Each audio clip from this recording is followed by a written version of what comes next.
Olá, eu sou o professor Juliano e nós estamos aqui uma vez mais com o programa Saber Direito Responde. Hoje com a presença dos alunos. Temos aqui a Karine, o Sidney e a Silvia. Sejam muito bem-vindos. Muito obrigado, professor. Para começar a sessão de perguntas, passo a palavra para a Karine. Professor Juliano, como funciona a Eireli no Brasil? Karine, a Eireli é uma figura nova. Nesse caso, a sua regência pela Lei 12.441 de 2011 começou a ter vigor em 2012, para a criação dessa que se afigura quase como uma sociedade unipessoal. Na verdade, é uma pessoa jurídica com um titular só. E ela, como pessoa jurídica, vai ter neste titular aquele responsável por instituí-la, organizá-la e, não raro, também pela sua administração, ainda que a lei admita que possa terceiro também ser nomeado seu administrador. O mais importante, porém, é entender que na Eireli eu tenho uma estrutura organizada para que este agente, o seu titular, não seja com ela confundido. Afinal, criada essa pessoa jurídica, será ela dotada de instrumentos e de prerrogativas legais para que, como pessoa jurídica, tenha existência autônoma, separada, distinta mesmo de seu sócio. Nesse caso, especialmente com relação a patrimônio, a autonomia negocial e a responsabilidade que daí decorre. Afinal, tudo que diz respeito à atividade empresária realizada pela Eireli se faz por ela, a pessoa jurídica, no nome dela e por isso vinculando os chamados bens da sociedade, aqui da Eireli, ou os bens da pessoa jurídica. Por outro lado, os bens da pessoa física, do seu titular, e aí sem nem sequer entrar naquela celeuma de poder ser sócio ou titular, pessoa jurídica também, mas o fato é que o patrimônio desse titular não será afetado, exatamente porque apenas a Eireli aí nesse contexto se vincula. Na segunda pergunta, passo a palavra para o Sidney. Muito obrigado, professor.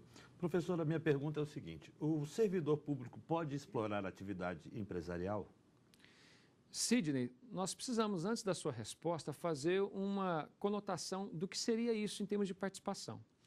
Na verdade, o exercício da atividade empresária pode se realizar de modo direto ou indireto. Fala-se da atuação direta quando este agente é o titular, ou seja, é o chamado empresário individual, aquele que realiza a exploração da atividade empresária em seu nome, sob sua inteira e exclusiva responsabilidade. A exploração indireta, por outro lado, se dá quando ele integra a estrutura, mas não é o titular. É quando ele, por exemplo, é o titular da Eireli, sendo ela a pessoa jurídica que explora a atividade e ele é o seu formador. Ou ainda, quando essa pessoa integra o corpo social de uma sociedade. E aí, como sócio, também não será ele titular, não será empresário, pois empresária vai ser a pessoa jurídica societária, em nome de quem tudo se realiza. Agora, focando esse histórico de pessoa física, pessoa jurídica, exercício direto e indireto, e tratando isso numa conotação de ser a pessoa exercente de cargo público, então a resposta é não, ele não pode ser empresário. Na verdade, não de modo direto.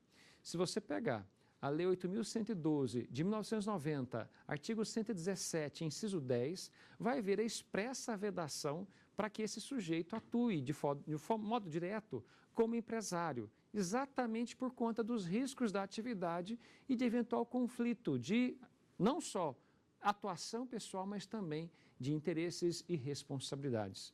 O que a lei admite, e aí o faz expressamente também nesse mesmo contexto, é que tenha ele participação apenas como investidor, prestador de capital. Seria ele o acionista, cotista ou comanditário e atualmente também o titular da Eireli, mas em todos os casos sem que possa estar ele envolvido na administração.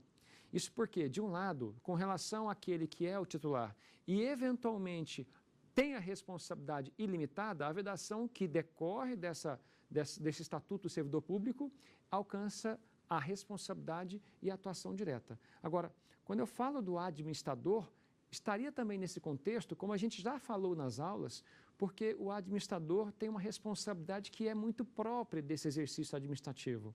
Afinal, segundo o que prevê o artigo 1016 do Código Civil, o administrador atribui a ele a responsabilidade por atos de gestão realizados de modo culposo ou doloso. Então, seja por imprudência, negligência ou imperícia no exercício administrativo, ou ainda por algum dolo que tenha ele no exercício de ato fraudulento, por exemplo, isso sempre vai acarretar, uma vez comprovada tal circunstância, na afetação pessoal. Lá do outro, nós temos a previsão nos artigos 47 e 1015, parágrafo único, do que a gente nomina como teoria ultra vires societatis, aquela que acarreta a este agente, administrador, a responsabilidade pessoal pelos chamados atos praticados com excesso de poderes, que suplantam os limites da atuação deste agente como administrador. E se assim for, nós vamos tirar o foco de vinculação, afetação patrimonial da sociedade para conduzir para este, o responsável, o autor do ato com excesso. E por isso que vai ter que reparar o dano eventualmente daí decorrente. E justamente pela amplitude dessa responsabilidade, também não poderá esse servidor da justiça ou este funcionário público em sentido amplo ser também administrador. Na terceira pergunta, passo a palavra para a Silvia. Professor Juliano, pode a Eireli integrar grupo econômico? Silvia, essa pergunta sua é muito boa em relação à amplitude da regulação da matéria. Como eu já antecipei na pergunta que a acadêmica Karen fez mais cedo, a Eireli tem uma regulação recente que trouxe a introdução do código, dentro do Código Civil, do artigo 980-A, com uma redação muito particular em relação à previsão de que este titular único de todo o capital da Eireli será pessoa. Não cuidou o legislador de especificar se por pessoa devemos entender pessoa natural ou física, ou mesmo pessoa jurídica, ou se pode ser que ambos assim o façam. Na verdade, foi silente o legislador, o que conduziu para uma celeuma jurídica. E, neste caso, há hoje duas correntes em sentido distinto. A doutrina quase majoritária se verte no sentido de admitir, justamente pela falta de proibição legal expressa, que tanto pessoa física como jurídica podem instituir Eireli. E se podem, então a resposta à sua pergunta seria sim. Já que poderia a Eireli ser formada por pessoa jurídica, então não haveria óbice, por exemplo, a formação de uma holding que tivesse participação em diversas Eirelis, em tese. Porque também tem no artigo 980-A a referência de que uma pessoa física só pode ter participação em uma Eireli. E aí não há vedação à participação de mais de um Eireli para uma pessoa jurídica. Mas olhando pelo outro lado, nós temos a Instrução Normativa de dezembro do ano passado, que trata no aspecto administrativo dessa mesma matéria, e no anexo 5, que se volta especificamente para a Eireli, então a Instrução Normativa número 10. Isso traz à matéria uma solução distinta, especificamente tornando proibida a possibilidade de que a pessoa jurídica integre a Eireli. Ali a redação é clara em sentido oposto, estabelecendo que somente pessoa física pode ser titular de todo o capital da Eireli. Ora, se apenas pessoa física, é claro que, sendo uma pessoa física e não podendo esta pessoa física ter participação em outra, então, automaticamente não se torna viável a criação de um grupo empresarial, de um grupo econômico, justamente porque, para que eu tenha grupo, eu tenho que ter a conjugação de elementos de estruturas empresariais distintas reunidas para a conjugação de esforços em atividades que são conjuntas, coligadas ou mesmo todas separadas. Assim, hoje nós não temos uma solução definitiva, mas a priori, em termos instantâneos, considerando que para esse grupo eu teria que fazer registro da junta comercial e que a junta comercial se verte a essa instrução normativa, então a resposta hoje é negativa. Hoje nós não podemos ter, em relação à Eireli, a sua utilidade dentro de grupos empresariais. Professor, se eu fosse orientar meu cliente, qual seria a melhor forma de organização empresarial? Karen, isso depende muito de cada caso concreto. Na verdade, para que eu possa prestar ao interessado a adequada orientação, seja em qualquer tipo de atividade, são necessários vários elementos implícitos e explícitos naquilo que você vai fazer em termos de entrevista com o seu cliente. Você tem que saber dele qual tipo de envolvimento ele vai ter pessoal e financeiro nessa atividade. Você precisa saber se ele tem interesse e até necessidade de conjugar esforços dele com outra pessoa, porque, por exemplo, há uma distinção muito grande em termos de envolvimento e até de investimento quando você compara empresário individual, Eireli e sociedade empresária. Afinal de contas, nos extremos eu tenho empresário individual que explora a atividade sozinho e assim, sob sua inteira e exclusiva responsabilidade, porque usa o próprio nome. O detalhe é que nesse caso não há na lei nenhum óbice, nenhum impedimento aos pequenos negócios, aos pequenos investimentos. Relação jurídica distinta daquela que se estabelece na Eireli, que a gente já volta. Aí vamos para o outro extremo, sociedade. Enquanto na estrutura singular não há limite nem superior nem inferior, na estrutura societária, geralmente é ali enxergado uma forma muito própria para que eu faça a chamada conjugação de esforços. Para que nela eu tenha reunião de interesses de 2 ou mais sócios, isso no aspecto de que aquele sujeito, sócio sozinho, não teria condição nem pessoal, nem financeira e muitas vezes até de conhecimento para que pudesse organizar, estruturar, constituir e até administrar o seu negócio. Se é assim, muitas vezes é necessária a reunião de 2 ou mais pessoas e aí a sugestão para que seja adotada a forma de sociedade. Só que mesmo que seja essa forma, aí vem a pergunta consequente. Tá, sendo sociedade, qual o tipo? Porque temos tantas. Primeiro, eu preciso definir qual é a atividade. Afinal, sendo atividade simples, eu tenho alguns tipos societários adequados.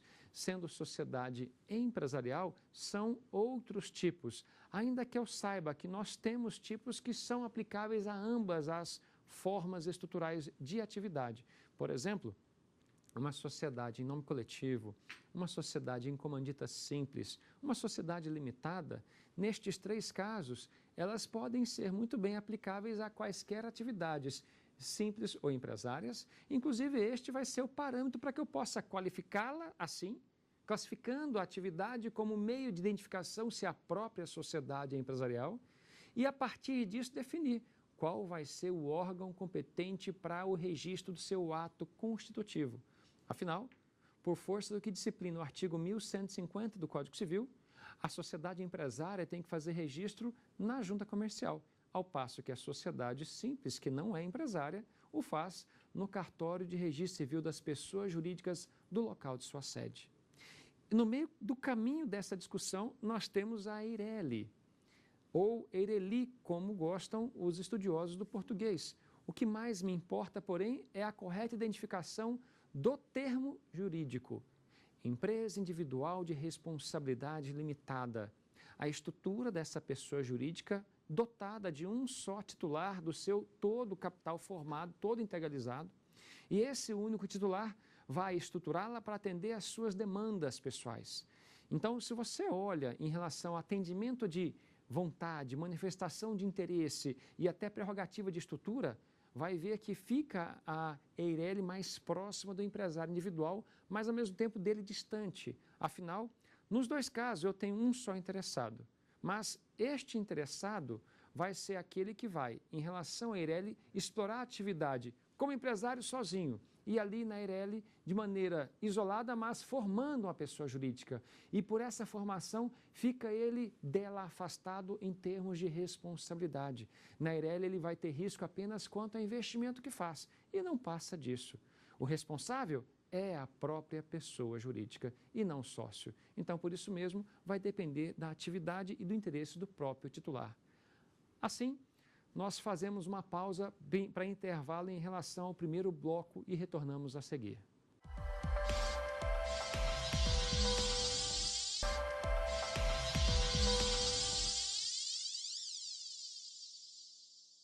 Estamos de volta com o Saber Direito Responde, aqui fazendo a resposta às questões que estão alçadas pelos nossos acadêmicos, continuando os trabalhos, passando aqui para o acadêmico Sidney. Gostaria de saber qual a responsabilidade do empresário individual quanto à falência. Sidney, Como a gente já antecipou, o empresário exercita a atividade sozinho. Nesse caso, o empresário individual é a pessoa física que explora a atividade empresária sob sua firma individual. É a regra do Código Civil, artigo 1156. Imagina que qualquer atividade ou qualquer negócio jurídico que se faça no seu nome torna você responsável. Na atividade empresária, isso não é diferente. Se o nome do empresário é usado no negócio que ele realiza, ainda que estando afetado este nome por força da vinculação de um CNPJ que a lei lhe atribui a partir do registro como empresário, o que mais importa é enxergar que é o nome dele que está ali vinculado e assim isso afeta toda a gama dos seus bens pessoais, não só aqueles que ele reservou para a atividade empresária. Afinal, estando na atividade vinculado ao CNPJ que lhe é atribuído, ou estando em outro âmbito privado, vinculados ao seu CPF, ele é uma pessoa só, esteja atuando como empresário ou esteja em casa com a família. E por isso mesmo, qualquer obrigação que assuma na órbita empresarial ou na órbita privada vai trazer a afetação de todo o acervo de patrimônio que para ele é tratado como um conjunto unificado. Por isso que quando se fala da falência desse empresário individual, nela nós vamos enxergar a reunião de todo o acervo patrimonial desse devedor. Sendo empresário individual, então, ele é o falido e assim todo o conjunto de bens de que seja ele titular será organizado, estruturado e arrecadado pelo administrador judicial. Até por essa razão é que esse empresário individual, uma vez falido, fica proibido ou inabilitado ao exercício da atividade empresária até que ocorra a sua reabilitação empresarial. É a regra que nós temos no artigo 102 da Lei 11.101 de 2005. Professor Juliano, o que é convolução da recuperação judicial em falência? Convolar é transformar. No caso, a referência de convolução da recuperação judicial em falência reside no aspecto de que, uma vez processada a recuperação judicial, dela, em termos processuais, podemos ver emergir a falência. Isso em razão da superveniência de algumas circunstâncias que mostrem que aquela recuperação não é viável.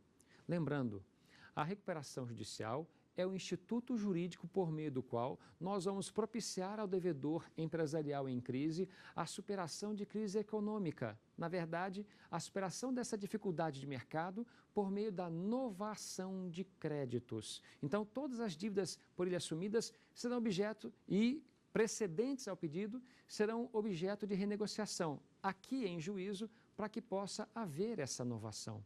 O detalhe é que no curso do processo, ou até mesmo depois de concedido o benefício, pode ser que ocorram circunstâncias que denotem que, apesar de concedido esse benefício, não será ele viável. E assim, o melhor para todos, inclusive para os credores, é que seja convolada, seja transformada essa recuperação em falência.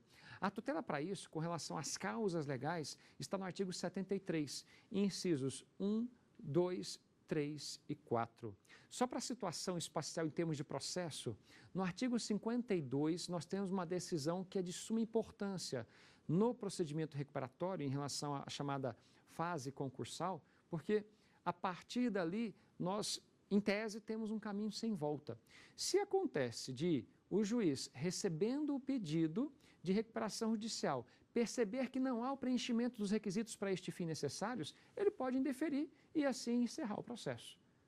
Ao contrário, depois que isso acontece, não há, em tese, outro caminho senão a concessão do benefício ou a falência. Porque, concedida a recuperação, é nomeado administrador judicial e desse pedido, este devedor em recuperação não pode desistir, a não ser que conte ele com a anuência da própria Assembleia Geral de Credores. Assim, uma vez deferido o processamento, eu vou ter a contabilização do prazo de 60 dias para a apresentação do plano de recuperação. Então, só para você ter uma ideia, uma vez processado, credores não concordaram, impugnaram o pedido, o juiz designa a realização da Assembleia Geral de Credores.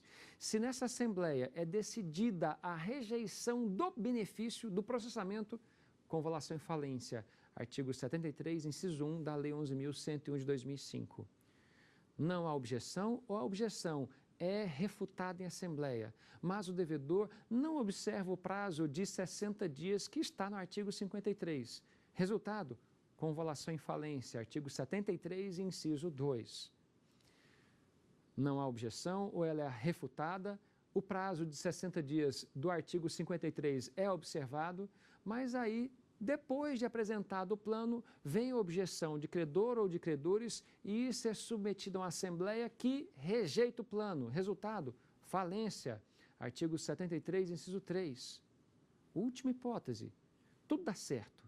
Não há objeção ou ela é refutada, o prazo é cumprido, o plano é aprovado, mas depois de aprovado, aí nós temos nos 2 anos iniciais de concessão do benefício o descumprimento das obrigações que existem no plano e que se venceram nesse prazo. Se é assim, também haverá convolução, que é transformação do processo de recuperação em falência, que é a tutela estruturada desse artigo 73, inciso 4, combinado com o artigo 61 e ainda combinado com o artigo 94, inciso 3, a linha G, todos da Lei 11.101 de 2005. Então, isso é a convolução da recuperação judicial em falência.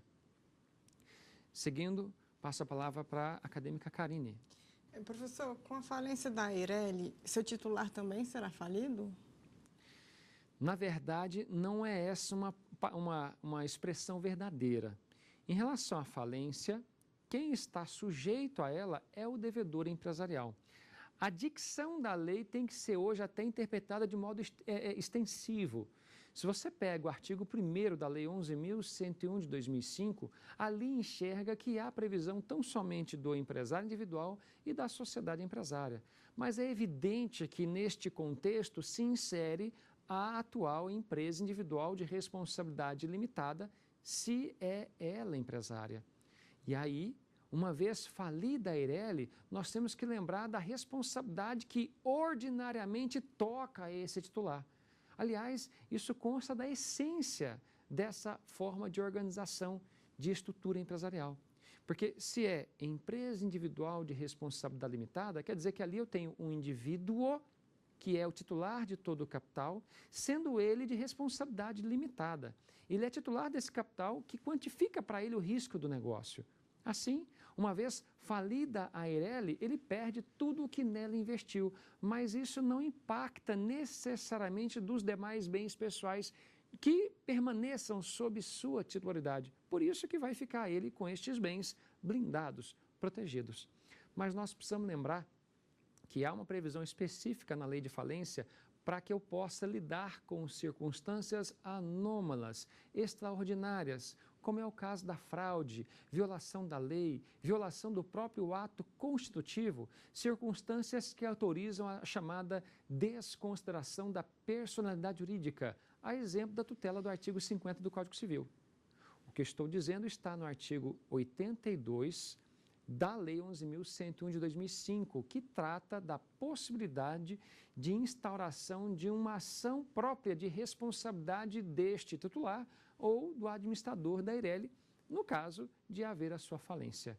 Inclusive com a prerrogativa processual prevista no respectivo parágrafo 2º de se poder aplicar aos bens pessoais deste agente a indisponibilidade como cautela de garantido o resultado da posterior ação de responsabilidade. Então, a priori, ele não vai ser falido, mas, em exceção, pode sim ser alcançado. Na sequência, passamos à pergunta do acadêmico Sidney. Professor Juliano, o que são títulos prescritíveis? Para começo de conversa, nós precisamos lembrar o que é prescrição, né? Para chegar no contexto da sua pergunta. Então, prescrição, grosso modo, é a perda do direito de ação pela inação. Ou seja, para que eu possa exercitar um direito, aqui direito de manejar a ação executiva, de propor a minha pretensão de receber em juízo, eu tenho um prazo para que eu possa exercitar esse direito. E a lei estipula para cada tipo de título de crédito um prazo para esse exercício. Nessa situação, na medida em que o interessado, que é o chamado titular do direito de crédito, deixa fluir esse prazo sem que tome a medida necessária, automaticamente vai acontecer a preclusão. E essa preclusão quanto ao direito de ação tem essa nomenclatura de prescrição, porque prescreve, quer dizer, perde a oportunidade processual de manejar em juízo a sua pretensão, que é deduzir o direito de receber.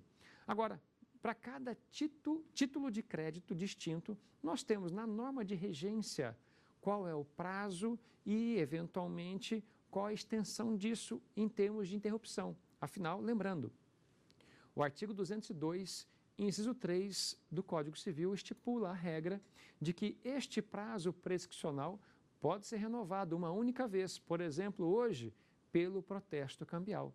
E se assim for, a gente vai ter em cada um dos prazos dos principais títulos de crédito a prerrogativa de quase dobrar isso, como acontece, por exemplo, dando o exemplo da duplicata mercantil.